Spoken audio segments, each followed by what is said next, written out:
మాట్లాడదు ఎవరు ఒక్క నిమిషం వీడియో తీద్దాం మీరందరూ ఇటు సైడ్ చూడండి వీడియో ఇటు సైడ్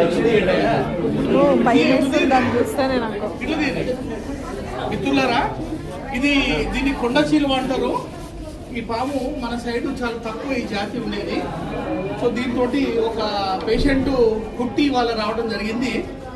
అంటే మనం చెప్పవలసింది ఏంటంటే ఈ యొక్క సర్పంతో ఇది విషయం ఉండదు, దీన్ని మనం చంపొద్దు. ఫస్ట్ ఆఫ్ ఆల్ మనం హ్యూమన్ రైట్స్ ప్రకారం దీన్ని చంపొద్దు, ఇది విషం ఉండదు. రెండోది దీంతో ఉన్న పెద్ద సమస్య ఏంటంటే మనిషిని మింగే అవకాశం ఉంది, జంతువుని మింగే అవకాశం ఉన్నది. మన ఏరియాలో ఇటువంటి సర్పాలు ఉన్నాయి కనుక జాగ్రత్త ఉండాలి. ఇది కొరికి బొక్కలను రక్తనాళాలను మొత్తం ఎక్కడికక్కడికి ఇరుగొడుతుంది.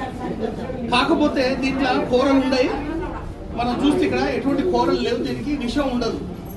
ఇంత పెద్ద సర్పం ఉంది కానీ మీరు భయపడాల్సిన అవసరం లేదు. దీంతో ఇది విషం లేని విషనాగు, దీన్ని కొండ చెరువు అంటారు. మన ప్రాంతాలలో ఉన్నది.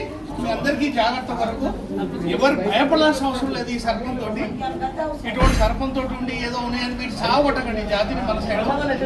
సో దీని ప్రమాదం నుంచి ఏంటంటే ఇక్కడ మనకు ఇది మనిషిని మొత్తం చుట్టేస్తే కాబట్టి దక్కితే దాని దగ్గర పోదు, దూరం ఉండాలి. దీన్ని ముట్టుకోవద్దు అసలు.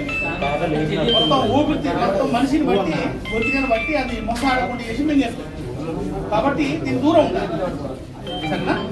సో ఇక్కడ మన ఏరియాలో ఈ సర్పాలు ఉన్నాయని చెప్పడం అనేది చేసినట్టు నాకన్నా పొడుగు పెట్టున్నది. సో మనిషిని మింగేస్తుంది, ఓకేనా?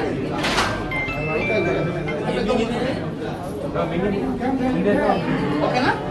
భయపడాల్సిన అవసరం లేదు.